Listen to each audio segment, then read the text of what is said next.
How we doing, everybody? Hope you're all well. If you're keeping up to date with all the world of mixed martial arts, more importantly, what's going on with Nate Diaz, then you probably saw his tweet yesterday. He tweeted, UFC, release me now, please, or give me a fight with anyone in July or August. I have bigger shit to do. And then, of course, he tagged a video of Jake Paul knocking out Tyron Woodley, the chosen one, the former UFC welterweight champion of the world. Now, Nate Diaz, he's a fan favourite. We all love to watch this guy fight. After he choked out Conor McGregor, shocked the world. I mean, this guy's star just exploded. He was always extremely popular, but now along with that popularity came massive paychecks. Nate Diaz makes a lot of money. He talks a lot of shit. He complains about a lot of things, but you never hear him complain about money. So obviously that tells me he's making good dough. But hey, listen, fair play to him. It's his prerogative. He's been with the UFC since 2007. He's been involved in some amazing fights. He's brought a lot of excitement. People love the realness of his persona. Of course, in the Octagon, you know, he's not afraid of anyone. He's fought some of the best. He's lost some fights as well, but still, the resume of people that Nate Diaz has been up against is very impressive. Last time out against the #1 contender, Leon Edwards, in a fight that he was, you know, getting dominated in, but sure enough, he's always in the fight in the round 5. Caught him with that right hook, which probably pisses off Leon Edwards, let's be honest. But still, he's on about saying, give me a fight. It's his last fight of his contract, and the UFC will probably oblige. You know, contractually, they have to offer fights. Dana spoke about this at many a press conference, so they got to offer him a fight. Now, of course, I've said it a million times. I apologize. Conor McGregor, that would be the one. That would be the one, but Conor is out. He's out of the UFC right now. He's out of a lot of things right now. Conor is not fighting anytime soon, okay? The man snapped his leg, simple as that. So what are they gonna do? Well, I have a hunch how they can handle this. Of course, it's just a hunch. I'm just Michael Bisping. I don't have anything to do with the running of the UFC. However, if it was my company and I was calling the shots and I was pulling the strings, here's the situation where I would line up. Of course, Nate Diaz, he does command a large paycheck. He does have a huge following. And he's going to fight out his contract and go off and try to fight elsewhere.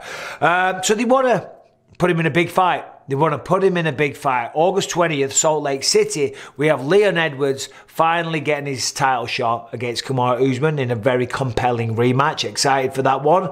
So, typically what they do in big fights like that, they try, it's not always possible, they always try to have some kind of backup. Because sadly these days, listen, you know, people get injured. Look at what just happened to Donald Cerrone and Joe Lozon. 2 fights in a row. First time Cerrone had food poisoning, second time Joe Lozon knee kind of seized up, it cranked up, whatever the hell it was. He couldn't fight, you know what I mean? Reality is, okay, those guys are getting on a little bit with respect, but it does happen. People do fall out. People have bad weight cuts. People don't make weight. I mean, look at Charles Oliveira last time out, for crying out loud. So what they like to do is put in a backup. They did that with Yuri Prohaska. He was a backup once. They've done it many times, okay? So Leon Edwards, Kamaru Usman, they're fighting for the belt. If one of them gets injured, they need a backup. Who's that going to be? Well, outside of them two, well, probably even including them two, one of the biggest names in the entire sport right now, Khamzat Chimaev. Yes, the Chechen himself. Darren Till's BFF.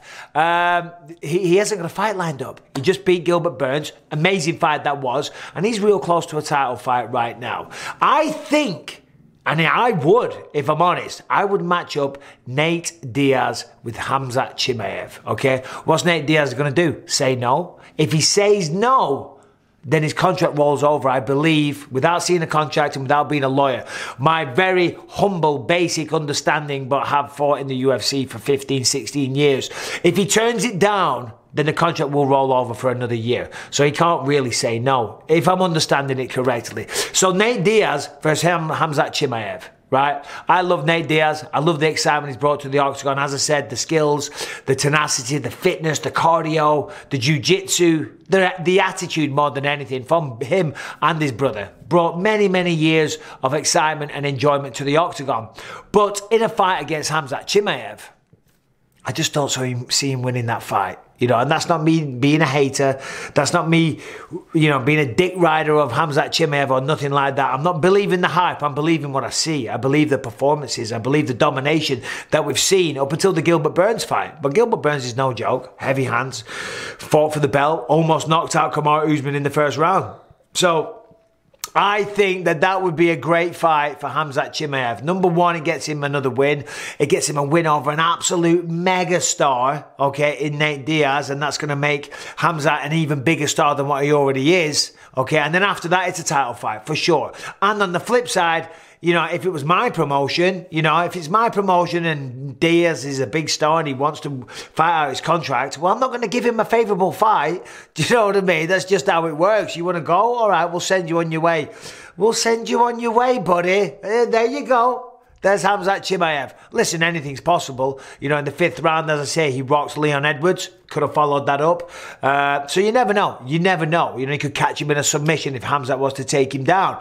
But I just think, given the size of Khamzat Chimaev, it would be a difficult fight for Nate Diaz. Got to remember, Nate Diaz, you know, he was great at 155 and he's had some good fights at 170 as well. But the man's essentially a 155er. A lot of these 55ers that are fighting at 170, it's just 155ers without a weight cut, let's be honest. So, whereas Khamzat's fought at 185 and 170. Khamzat is a proper welterweight. Khamzat is a big welterweight. He's huge. He would probably match up very well with Kamaru Usman in terms of size and strength. So that alone would give him favour over Nate Diaz. And then, of course, you combine the fact that he's younger, he's stronger. The man's got a chin on him. He ate those shots from Gilbert Burns like they were nothing.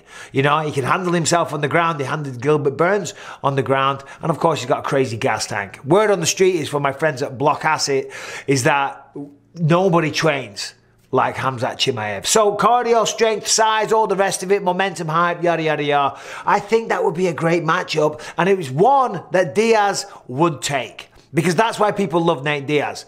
The guy's not afraid of anyone. He'll take on all comers, you know.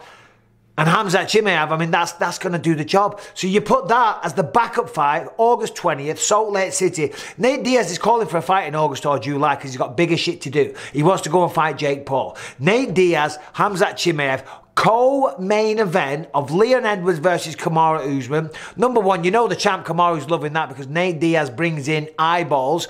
God forbid Leon or Kamaru can't make it to the fight, you know, God forbid. They probably will, 99% they will, but sometimes they don't. Well, then they have two amazing backups. They got Khamzat and they got Nate Diaz. I mean, come on. I mean, this ticks all the goddamn boxes, you know? So, yeah, there it is, August 20th. I'm not saying this, but this is just my hunch. This is just my prediction. But I predict these things. I predict these things. Okay, I apologize for that. But, and then Nate Diaz is going to go off. And who knows, I think we'll probably see Nate Diaz fighting for the UFC again. And of course, as this story is developing, everybody's chiming in. Jake Paul is chiming in.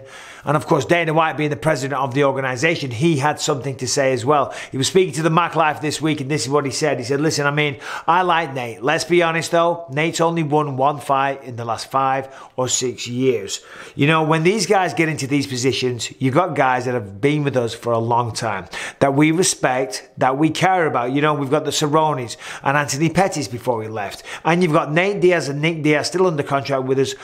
So you want to be fair to everybody. You want to do the right things or whatever. Nate Diaz isn't going to come in and fight Kamaru Usman. And that's a fair point, you know. He hasn't been winning lately. And then Dana continued to say, so listen, we're trying to do the best we can. We're trying to not shit on anybody and disrespect anybody. But it's not like we're talking about Kamaru Usman here. We're talking about Nate Diaz. Nate's won one fight in the last 5 years. So we're trying to figure this thing out with him. He should probably go and fight Jake Paul.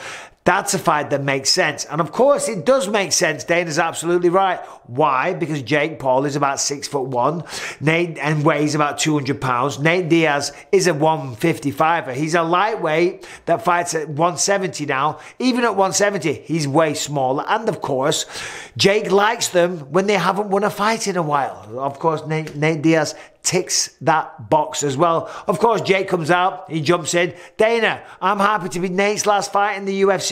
You know the terms. Pay the fighters more and give them healthcare. Like Jake Paul gives a fuck about anybody on the UFC roster. He doesn't, and that's fine. That's not his job to do so. But he needs to stop this act. He needs to stop masquerading like the knight in shining armor for the fighters, because he's not. If he wants to be a knight in shining armor for fighters, all he's got to do is have them fight on his promotion and pay them very handsomely. He has a promotion. He puts on fights. He's promoting a fight in August, but he still hasn't said who the opponent is. Anyway, and then of course Nate Diaz comes out of the woodwork and he says, send the release papers.